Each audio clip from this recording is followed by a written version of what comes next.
The flames were already eating through the roof when Jack Morrison spotted something moving in the dirt. At first he thought it was an animal crawling away from the burning house, but as he rode closer through the smoke, his blood turned cold. It was a girl, maybe 15, dragging herself across the ground with her dress torn and her face blackened with soot. Jack jumped off his horse and ran toward her. The heat from the fire hit him like a wall, but he kept moving. The girl was coughing violently, her small hands clawing at the earth as she tried to get further from the flames. When she saw him approaching, pure terror filled her eyes. "Stay away from me!" she screamed, her voice raw and broken. "Please, just leave me alone." Jack knelt down carefully, keeping his distance. "Easy there, miss. I'm here to help. You're safe now." The girl's entire body was shaking. Blood trickled from a cut on her forehead, and her left arm hung at an odd angle. She kept looking back at the burning house as if expecting something terrible to emerge from the flames. "We need to get you away from here," Jack said gently, reaching out his hand. "That fire's spreading fast." "No!" The girl scrambled backward, panic overtaking her. "You don't understand. He's going to come back. He always comes back." Jack's stomach twisted. Something was very wrong here. This wasn't just a house fire. The way she spoke, the fear in her voice, it was the kind of terror that came from something much worse than flames. "Who's going to come back, miss?" The girl's lips trembled as she whispered, "My father. He did this. He poured the kerosene himself and lit the match while I was sleeping inside." The words hit Jack like a physical blow. He'd seen plenty of cruelty in his 45 years riding the frontier, but this was different. This was a man trying to murder his own child. Why would he do such a thing? Tears mixed with the soot on her face. "Because I'm a disgrace to the family name. Because I wouldn't marry the man he chose. Because I'm worthless." Jack felt rage building in his chest, but he forced himself to stay calm. The girl needed help, not his anger. He slowly removed his jacket and held it out to her. "None of that's true, miss. And whatever happened, you're not alone anymore." She hesitated for a moment, then reached for the jacket with her good arm. As she wrapped it around herself, she looked up at him with haunted eyes. "He said he'd finish what he started if the fire didn't kill me. Mr. Morrison. Jack Morrison. And what's your name?" "Sarah. Sarah Coleman." She glanced nervously at the horizon. "Mr. Morrison, you need to leave when he realizes I'm still alive." But Jack was already scanning the area, his hand instinctively moving toward his gun, because in the distance, barely audible over the crackling flames, he could hear the sound of approaching horses. Jack's eyes narrowed as he studied the horizon. The sound of horses was getting closer, but it was still too far to tell who was riding. Sarah's whole body went rigid when she heard it too. "That's him," she whispered, her voice barely audible over the roar of the flames. "That's my father. He's coming back to make sure I'm dead." Jack helped Sarah to her feet, supporting her weight as she favored her injured arm. "How can you be so sure?" "Because he told me he would." Her voice cracked with fresh tears. "Before he lit the match, he looked me right in the eyes and said if I somehow survived, he'd put a bullet in my head himself. Said the family honor demanded it." The casual way she spoke about her father wanting to kill her made Jack's jaw clench. He'd dealt with plenty of hard men in his time, but a father hunting his own daughter was something else entirely. "This isn't the first time he's tried to hurt you, is it?" Sarah shook her head, pulling his jacket tighter around her shoulders. "Last month he pushed me down the stairs. Told everyone in town I fell. The month before that, he locked me in the cellar for 3 days without food because I spoke to a boy at church." Jack felt sick. "Where's your mother in all this?" "Dead. Died when I was 10. Sarah's voice became hollow. "Sometimes I think she was the lucky one." The sound of hoofbeats was definitely closer now. Jack could make out at least 2 horses, maybe 3. He looked around quickly, assessing their options.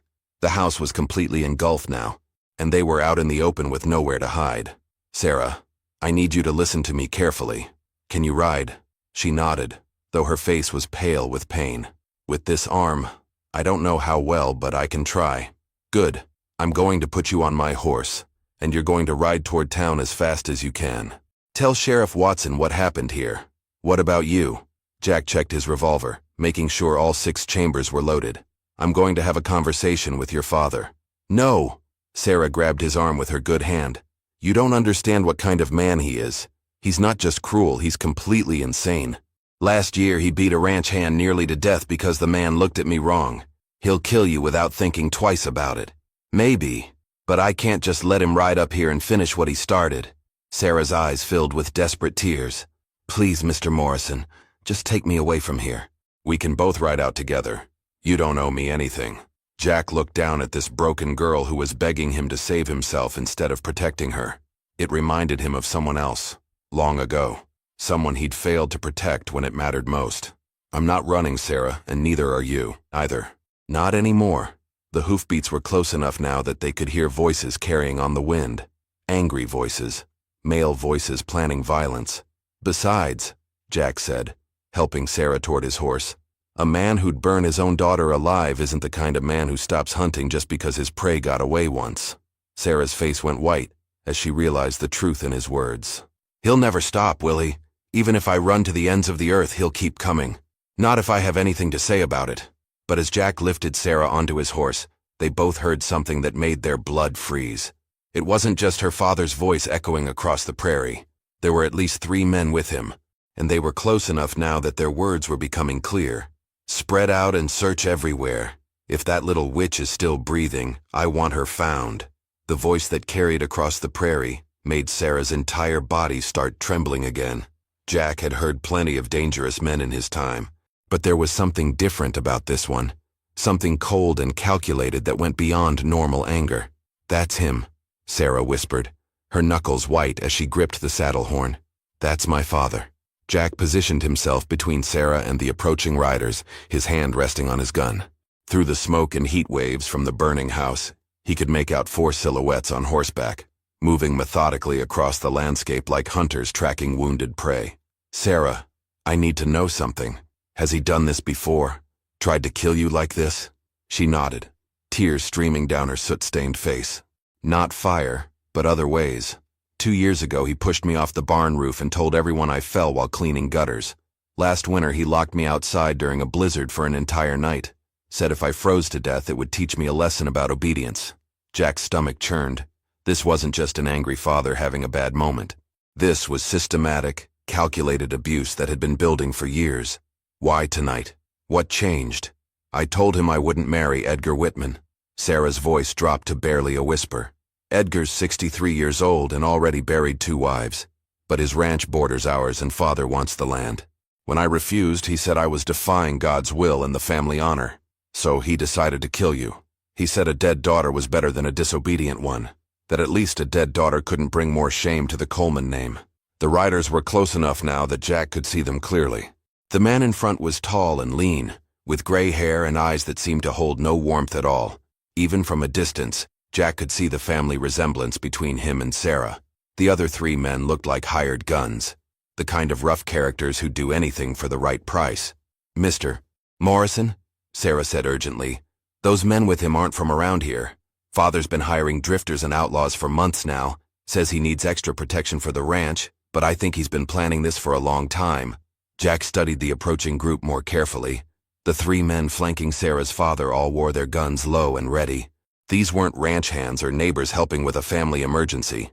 These were killers. How many people know what really happened here tonight? Nobody. Father sent all our regular ranch hands away yesterday. Said he was giving them time off. The nearest neighbor is 5 miles away. And with this wind, they probably think the smoke is just from a controlled burn. Jack realized with growing dread that this whole thing had been planned out perfectly. No witnesses, no help coming, and hired guns to make sure the job got finished properly. Sarah, there's something else you need to tell me. What's your father's name? Thomas Coleman. But most people call him Colonel Coleman. He was in the war. Jack's blood went cold. He'd heard that name before, whispered in saloons and around campfires. Colonel Thomas Coleman wasn't just any rancher. He was known throughout the territory as a man who solved his problems with violence and never left loose ends. And right now, Sarah was the biggest loose end of his life. Colonel Thomas Coleman reined in his horse about 50 yards away, close enough for Jack to see the cold calculation in his eyes. The 3 hired guns spread out in a semicircle, effectively cutting off any escape routes. This was a man who approached killing his own daughter like a military operation. Sarah, Coleman's voice boomed across the space between them. I see you found yourself a champion. How touching. Jack stepped forward, keeping Sarah behind him. Colonel Coleman, I presume. Seems like you've got some explaining to do about this fire. Coleman laughed, but there was no humor in it. Oh, explaining? To you? I don't believe we've been introduced, stranger. But then again, introductions won't be necessary since you'll be dead in a few minutes. The name's Jack Morrison, and I'm not going anywhere until I know this girl is safe. Safe? Coleman's eyes narrowed. That girl is my property. Morrison.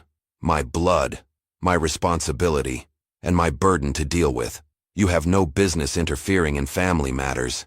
Sarah's voice came out as a broken whisper from behind Jack. Property? Is that all I've ever been to you? You've been nothing but trouble since the day you were born, Coleman spat.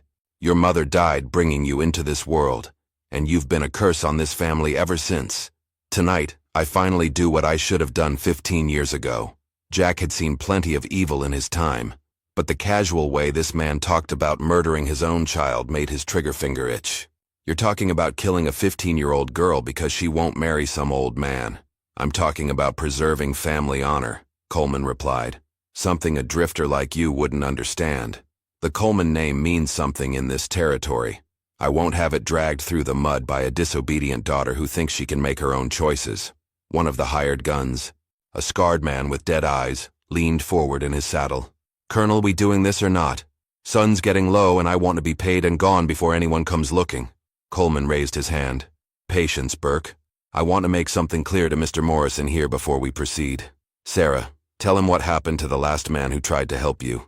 Sarah's voice was barely audible. Father, please don't. Tell him about Deputy Miller. Jack felt Sarah stiffen behind him. What about Deputy Miller? He came to the ranch last month when I showed up to church with a black eye. Asked too many questions about how I got hurt. Sarah's voice broke completely. They found him in the river 3 days later. Father said he must have fallen off his horse while drinking, but you know better, Coleman finished. Just like Mr. Morrison here is about to learn that some lessons only get taught once. Jack's mind raced. This wasn't just about Sarah anymore. Coleman had already killed at least one man to keep his secrets, and he was clearly prepared to kill again.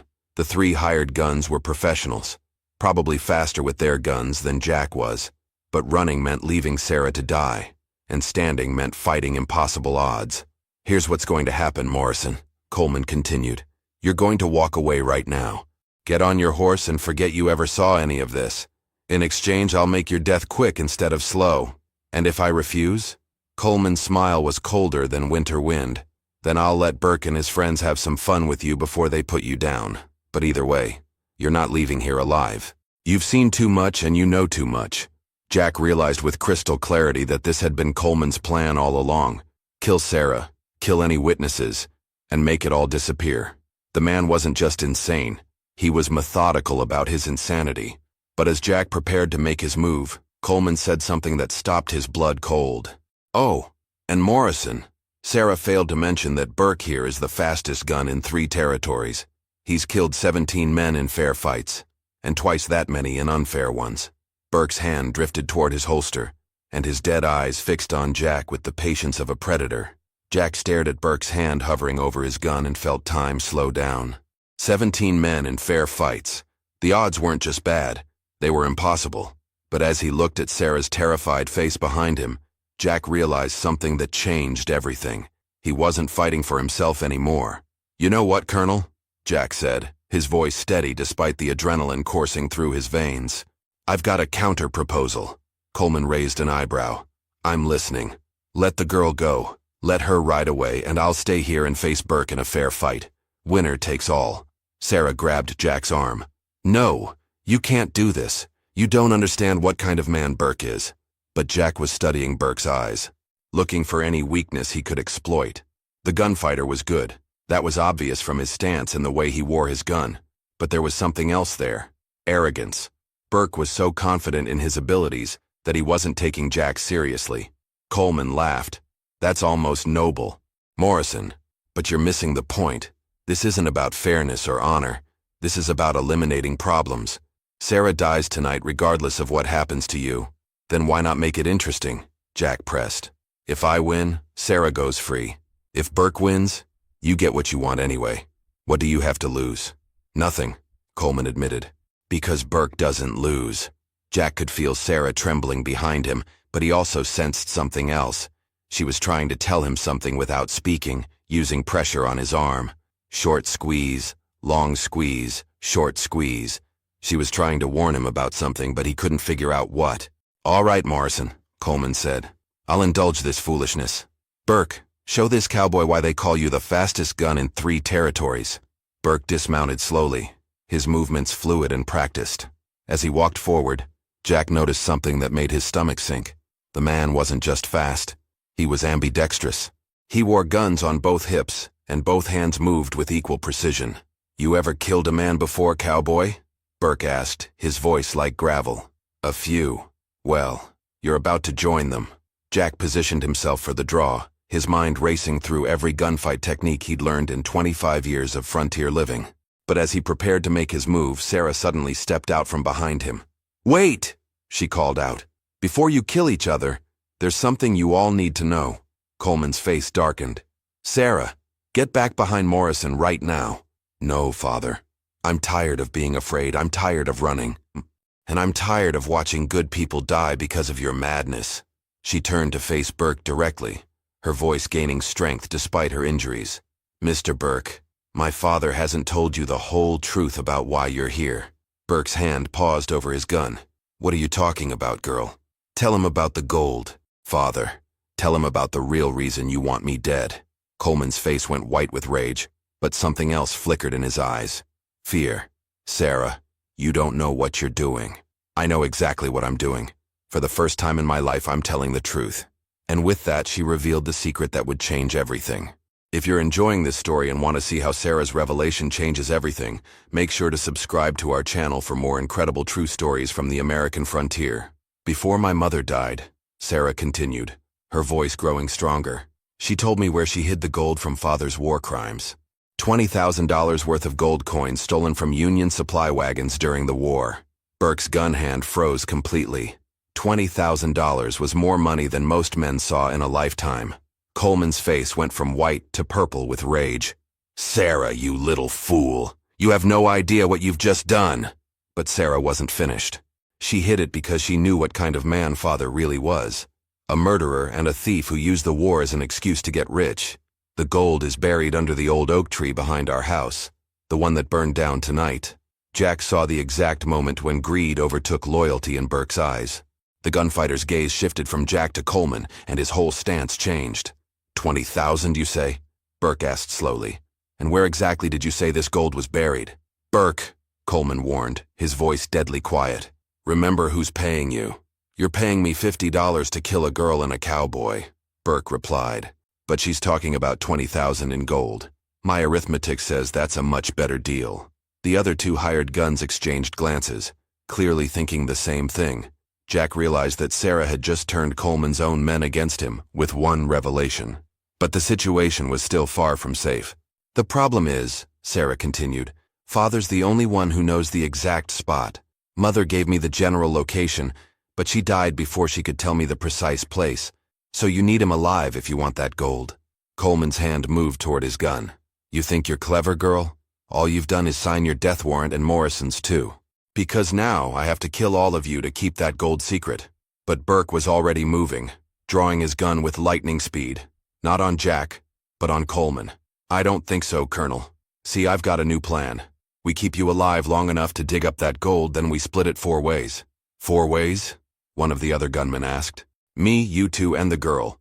The cowboy and the colonel don't make it out of this." Jack felt the situation spiraling completely out of control.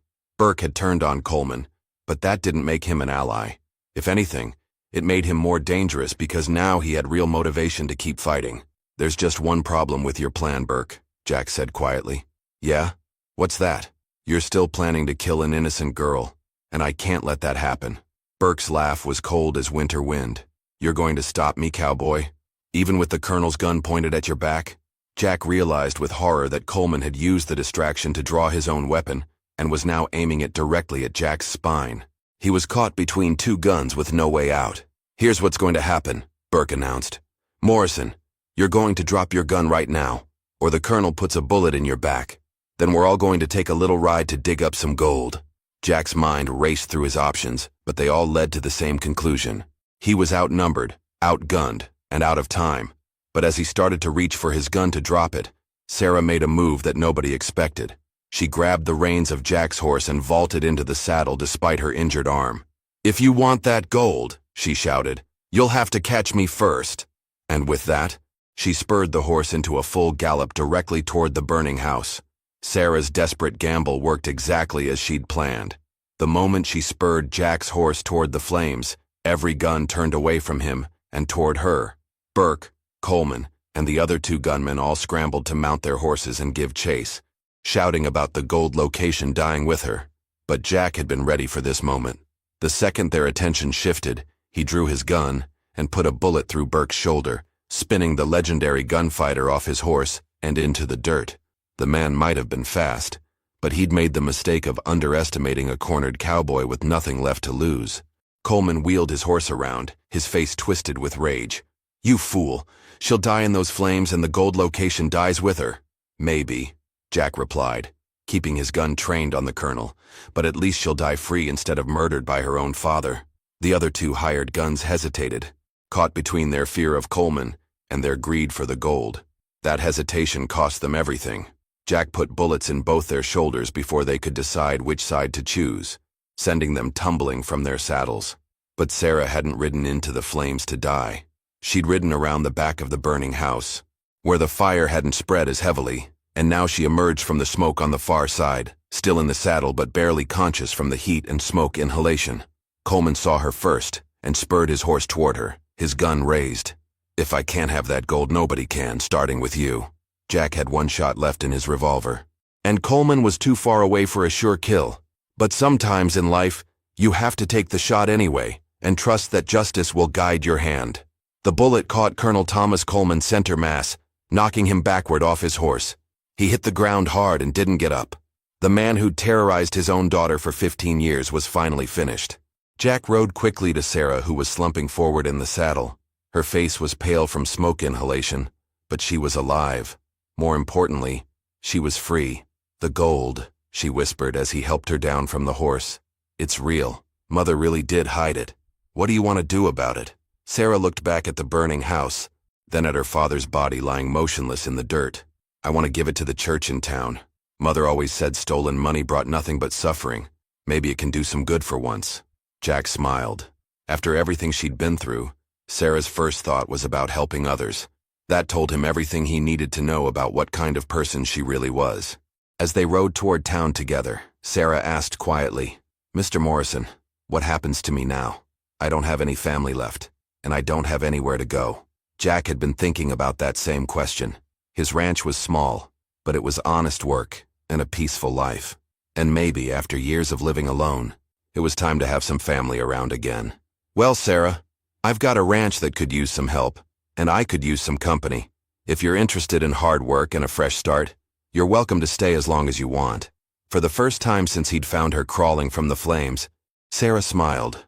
It was a small smile, fragile and uncertain, but it was real. And sometimes, that's how healing begins, with one person willing to offer safety to another, and the courage to accept it. The Coleman Ranch burned to the ground that night, taking with it 15 years of fear and suffering. But from those ashes, 2 people found something worth saving: each other.